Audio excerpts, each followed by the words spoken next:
Bienvenue à vous dans mon atelier de bricolage. Écoutez, j'ai décidé de vous présenter cet espace tout simplement parce qu'on va y passer du temps dans les prochaines vidéos à venir. Et puis je me suis dit que ça pouvait être une bonne idée de vous montrer un petit peu comment ça s'orchestre autour de moi.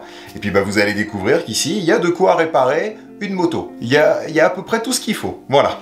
On y est bien. Alors d'ailleurs, hier c'était un vrai bordel dans cette pièce, tout simplement parce que j'ai réinstallé davantage de lumière pour y voir quelque chose quand on bricole, c'est super important, puis aussi pour que vous ayez un meilleur visu. Alors je me suis dédié un espace au fond où je répare les suspensions, puis du coup j'ai décidé de pousser un petit peu plus ce coin-là pour être plus à l'aise. Alors la construction ici de l'établi, c'est tout simple. C'est tout simplement des planches qui viennent de chez Bricomarché, qu'on a installées sur des piquets en bois, et juste derrière ici, c'est des planches d'OSB, pour que ce soit assez simple pour accrocher des trucs dessus, puis qu'on garde aussi une certaine propreté.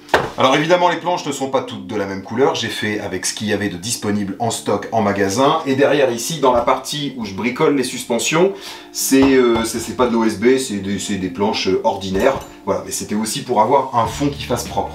J'ai accroché la plupart des choses que j'utilise le plus souvent ou que je change le plus souvent sur les motos, bien que ça fait un moment que je n'ai pas bricolé.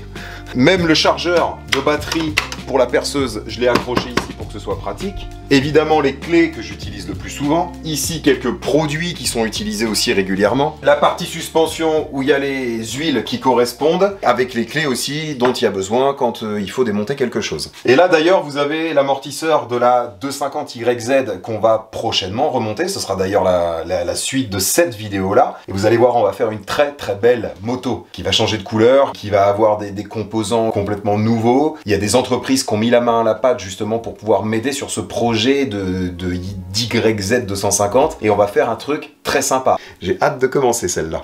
Toutes les petites pièces d'usage, je les ai répertoriées dans des caisses, c'est marqué dessus. Pour pas se tromper, voilà. Autant là, vous avez les caoutchoucs, vous voyez les divers caoutchoucs qui vont sur les poignées de gaz pour les YZ et tout, machin. Il y a les cales pour le réservoir, enfin tout ce qui touche à ce truc-là. Là, par exemple, il y a des joints moteurs, des piles d'admission et tout. Enfin, tous les produits Loctite ou colle spécifique, etc. De la poignée, du protège-main, des mousses de guidon. Ça, c'est les accessoires de vélo. Quelques lubrifiants qui sont là. Ceux qui sont là, c'est vraiment les produits que j'utilise le plus dans la moto. Là, ici, j'ai une caisse à outils sous l'établi, avec les différents trucs que j'utilise aussi la plupart du temps. Voilà, notamment ça, les douilles avec les clés et tout. Ah, c'est rangé à la va-vite, mais voilà, ça le fait. Ça le fait. Une poubelle, évidemment, un compresseur, je vous l'accorde, qui est de taille relativement petite. Cela dit, il fait très bien le job. Voilà, clé en vrac, c'est marqué dessus. La partie suspension, il y a un petit peu tout d'avance. Vous avez même des cônes qui vont à l'intérieur des fourches. Voilà, mais il y a des bagues, il y a du joint spi, etc. La partie pour démonter, les embrayages, volant moteur. Les pièces pour la 125YZ que j'ai en plus petite quantité. De la durite, voilà. Ici, vous avez encore des cale-pieds, tout ça. Un piston de 125. Alors ici, j'ai mis mes pneus. Je sais que les pneus, normalement, faudrait les stocker en l'air, d'après ce que j'ai compris. Je sais pas pour quelle raison. La plupart du temps, c'est vrai que dans les ateliers, j'allais dire dans les team usines et tout, mais même sans parler de team usine, mais la plupart du temps, dans ce que je vois, là où les mecs bricolent, les pneus sont stockés, souvent en hauteur. Alors j'ignore s'il y a une raison particulière, si c'est pour éviter qu'ils se déforment, le fait qu'ils soient à plat comme ça, je ne sais pas. Voilà, si toutefois vous savez, dites-le nous. Là, j'ai des bacs ici qui me servent pour les vidanges. Des filtres à air, évidemment pour YZ, ça c'est les filtres d'origine, et en dessous, des filtres adaptables. Voilà, je suis un malade, j'ai tout trié. De la visserie dans les petites boîtes, très important pour bricoler quand on en a envie. Ça c'est des pièces, tout ça c'est de la pièce d'YZ d'avance, je vais vous en reparler juste après parce qu'on va faire quelque chose avec. Les ouïes d'origine de la 250YZ de 2017, donc c'est la moto qu'on va remonter. Ici dans cette partie de rangement, il y a un étage dédié aux pièces de Sherco, etc. Les manuels d'utilisation pour bien bricoler, c'est uniquement du YAM. Et puis vous voyez différentes choses que j'utilise. Là on a le... Comment on appelle ça déjà? Je sais même plus comment on appelle ça, pas le sèche-cheveux, le machin. Le décapeur thermique. Décapeur thermique, là j'ai ma passe arrivée, une agrafeuse. Et lui on va le remonter prochainement, c'est le BMX avec lequel j'ai fait mes dernières courses. Ça fait un petit moment. Et je voulais le garder justement pour le mettre dans la pièce, là où je vous parle de choses, où je vous raconte des choses, où on parle de l'industrie du motocross, etc. Je voulais me le mettre en déco derrière. Je trouvais ça sympa avec les quelques coupes que j'ai gagnées sur les courses. J'en ai fait beaucoup et j'ai ramené très peu de coupes. Mais c'est la vie, c'est comme ça. Je vous donne un tout petit aperçu de quelques pièces de l'YZ qui sont là, qui nous attendent, qu'on va remonter.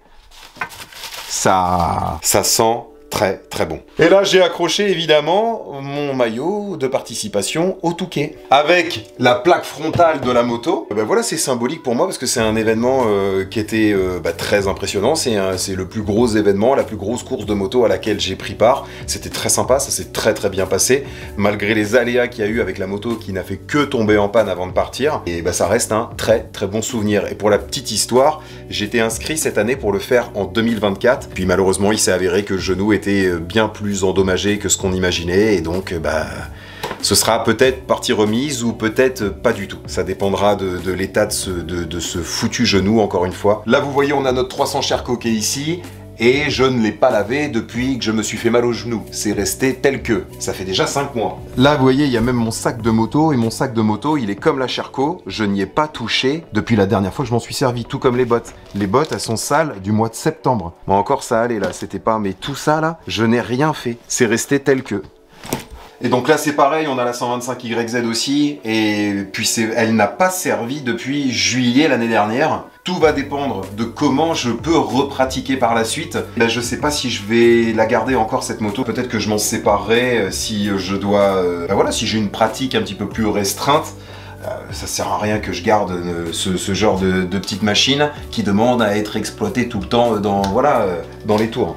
Donc vous voyez, c'est un espace hyper simple. J'essaye juste d'avoir suffisamment de consommables d'avance par rapport aux motos que j'utilise, que ce soit n'importe quoi, que ce soit de la plaquette, que ce soit du kitchen, que ce soit les pneus. J'essaie juste d'avoir ça quand moi j'ai besoin de me dépanner. Et puis évidemment, au fur et à mesure qu'on bricole, on s'équipe, on achète davantage d'outils et tout. Ici, j'ai ce qu'il me faut pour pouvoir réparer une machine de cross. Et justement, par rapport à cet esprit d'avoir quelques pièces d'avance pour les motos, vous l'avez compris, j'ai bricolé beaucoup sur les YZ et j'ai conservé beaucoup de pièces d'avance. Je les ai réunis là parce que en plus de cet espace là, j'ai une autre petite pièce aussi annexe où je stocke un petit peu tout mon bordel. Et donc d'ailleurs j'ai, par la même occasion, rangé un petit peu toutes ces affaires. Et j'ai réuni ici vraiment ce que j'avais en fait en pièces pour la 250YZ parce que je me suis rendu compte que j'avais quasiment de quoi reconstituer une moto avec toutes les pièces que j'ai gardées au fur et à mesure du temps.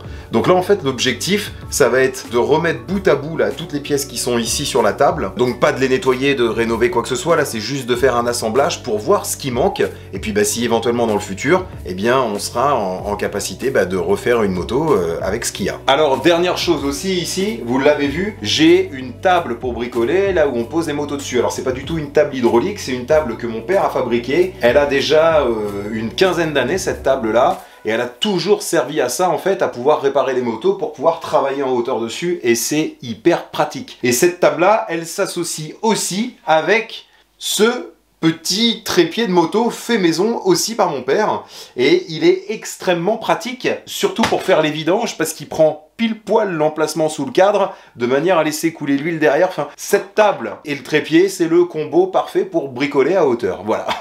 Pas besoin de machin hydraulique ou quoi que ce soit. Vous avez vu, on se débrouille. Et ça va très bien comme ça, en tout cas moi j'aime bien. D'ailleurs en parlant de choses fabriquées par mon père, il y a ça aussi. Ça c'est ce qui sert à démonter en fait le côté de l'embrayage. C'est l'appareil qui nous permet en fait d'attraper la noix d'embrayage pour pouvoir dévisser l'écrou que vous avez qui tient la cloche, qui tient tout l'ensemble. Voilà, et tout ça, c'est fait maison. Et c'est pareil, hein. Ça date de quand j'ai commencé la bécane. Donc tout a 15 ans là.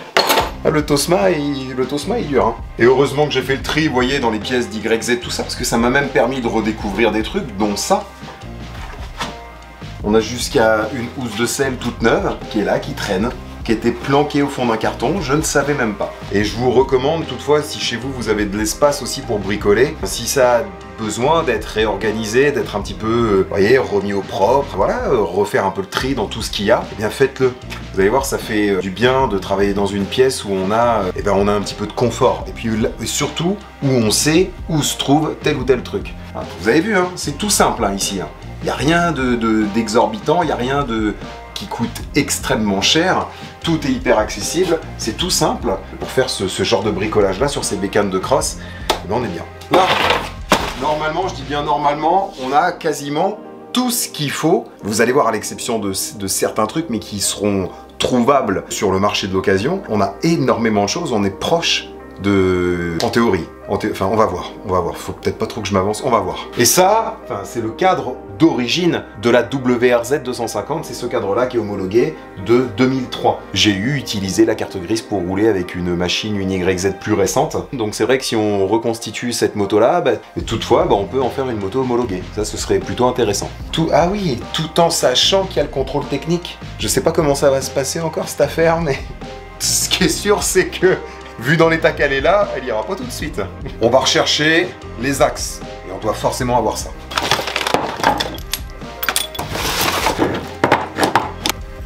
On va lui enfiler les têtes de four.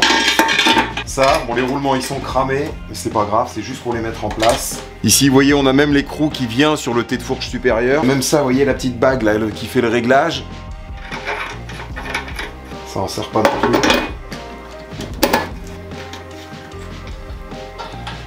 Là, ce bras oscillant là, il est plus récent, il vient d'une moto de 2005, donc c'est la première édition où il y a le cadre alu sur les YZ.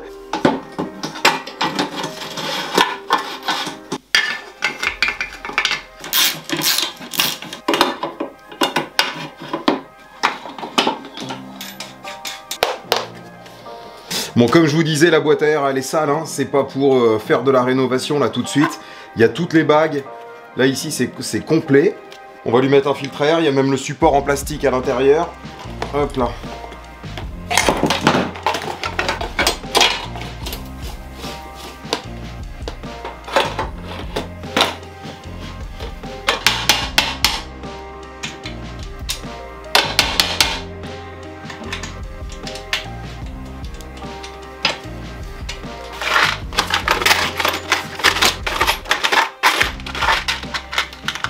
C'est ça que je voulais.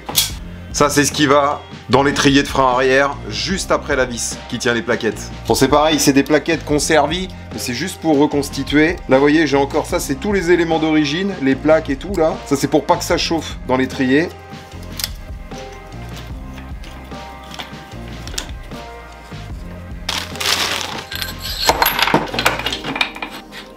Alors, je vais pas mettre de roue dessus parce que tout simplement le but, ça va être de stocker ça juste ici sur la place qu'on a là pour le mettre en hauteur, surtout pour que ce soit quelque chose dont on se souvienne. J'ai une roue de 18 qui va à l'arrière, en revanche, j'ai pas la roue avant, évidemment j'ai mes roues de secours pour me dépanner quand je vais rouler, et j'aimerais bien trouver au moins une roue avant qui aille avec la roue arrière. La roue arrière elle est noire avec le moyeu bleu, à voir. Vous voyez, j'ai même ces trucs là ici qui lient en fait le garde-boue avec la boîte à air. Ça va à l'intérieur des plastiques, enfin du garde-boue en tout cas, pour pouvoir le visser sur la boucle arrière. C'est ce qui va dans le silencieux. Et c'est une véritable collection de pièces. Non, là ils y sont déjà, ça va dans la boîte à air exactement, ces petits trucs là. C'est ce qui permet de serrer le garde-boue en fait directement dans la boîte à air. Ça, du coup ici ça y est. En revanche, je vais mettre ça. Là, faut que j'en ai un pour mettre de l'autre côté.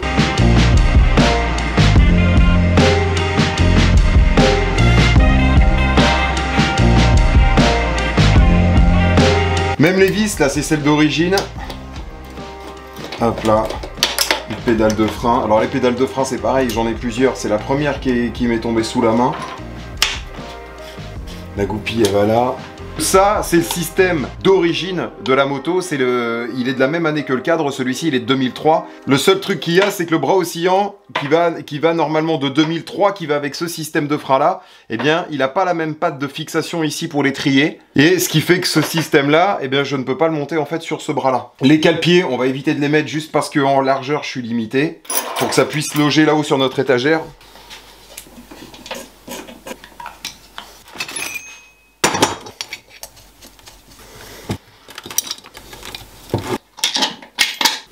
Bon vous l'aurez bien compris, du coup, il y a absence de bas moteur, ça je ne l'ai pas en stock avec moi, c'est pour ça que j'ai mis les pièces comme ça. J'ai de quoi reconstituer l'intérieur du moteur, j'ai envie de dire, avec les pièces d'origine. J'ai un embrayage, de quoi reconstituer quasiment une boîte de vitesse, etc. Même toute la pignonnerie, etc. qui va autour du kick, tout ça, j'ai. En revanche, il me manque les deux carters centraux, ainsi que le demi-carter sur le côté. Il y a un autre truc avec lequel j'ai été embêté tout à l'heure, c'est tout le système de câblage avec le boîtier CDI. J'en ai plusieurs comme ça. En revanche, c'est des modèles qui vont sur le cadre alu de l'YZ, et c'est pas tout à fait exactement la même géométrie. C'est pas tout à fait les mêmes les mêmes longueurs de câbles et tout, c'est fichu un petit peu différemment sur ce modèle avec le cadre acier. Donc voilà, à voir si ça pourra s'adapter. Voilà, là je vais positionner carburateur, échappement, ça va toucher au bout de ce que je voulais assembler. Là on a tout le mécanisme de valve, c'est un mécanisme d'avance qui va dans le cylindre, c'est pour ça que vous m'avez vu monter le cylindre nu, c'est que de toute façon ça, dans tous les cas de figure, il faudra le redémonter. Ça c'est la valve principale, puis comme vous le voyez, eh bien, elle commence à être fatiguée, elle est même cassée à cet endroit-là. Bon, en tout cas, on aurait même pu mettre un piston dedans, il y a de quoi faire ici, il y a de quoi faire. Voilà, bon, c'est cramé un petit peu, mais ça peut encore marcher.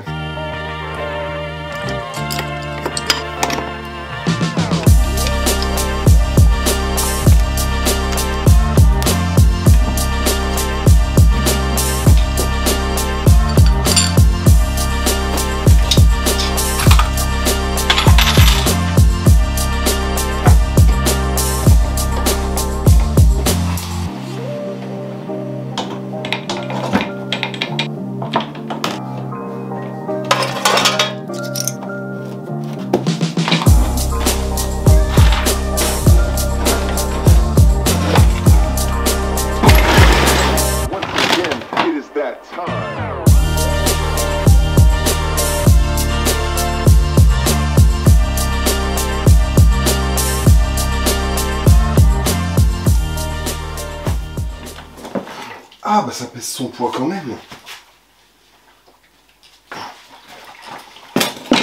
Oh la vache. Oh le boulot. Oh le boulot. Là ça va être drôle, je vais pas pouvoir la monter comme ça, c'est lourd. Même vide, c'est lourd. Oh la vache. Oh, oh la vache. Oh là là là là. C'était encore une brillante idée. Oula.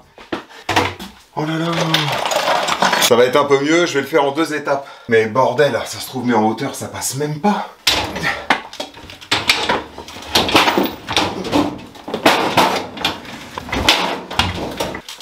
Là. Voilà. C'est pas pratique. Bon, je sais pas si je vais laisser ça là parce que j'ai défoncé toutes les étagères. En revanche, c'est stylé. Ça, je voulais faire un truc comme les Américains, vous voyez, avoir les motos suspendues, bah là, on y est en quelque sorte. Bon, en tout cas, ce qui est bien, c'est que ça a permis de faire un petit peu l'inventaire en ce qui concerne les pièces de cette moto, et puis éventuellement, d'envisager d'en faire quelque chose dans les temps à venir, à voir. Il va vraiment falloir que je mette tout bout à bout, voir si c'est vraiment valable. Parce que, en plus, avec le look comme ça fait penser un petit peu aux motos de GNCC aux US, je sais pas si ça parle un petit peu, si ça vous parle un petit peu. C'est une compétition dans les bois, type enduro, mais la plupart des participants ont des bécanes de cross modifiées pour cette pratique-là. Il y a des enduros aussi, mais la plupart du temps, c'est des machines de cross. Et ça fait un petit peu penser à cette config. Si vous êtes curieux, vous pouvez taper sur Google GNCC. On va voir ce que ça dit. En tout cas, ça reprend un petit peu ce que je vous disais tout à l'heure. C'est vrai que de faire un petit peu le tri, que ce soit, par exemple, dans votre espace où vous bricolez, ou aussi bien dans des pièces comme ça qui sont stockées depuis un moment, eh bien, ça fait du bien de se rendre compte un petit peu de quoi il est question, et les quantités, tout ça, c'est bien, c'est positif. En tout cas, moi, je vais vous quitter dans le même état que j'ai laissé hier cet endroit, c'est-à-dire dans un full bordel. Il me reste plus qu'à ranger pour que, au moins, dès qu'on se retrouve le prochain coup, que tout soit nickel. Voilà, c'est ma prochaine mission. Qu'on commence dans de bonnes conditions. J'espère que ça vous a plu. J'étais très content de vous montrer ce petit endroit, là où je passe du temps et là où on va passer du temps ensemble. Voilà, je vous dis à très vite.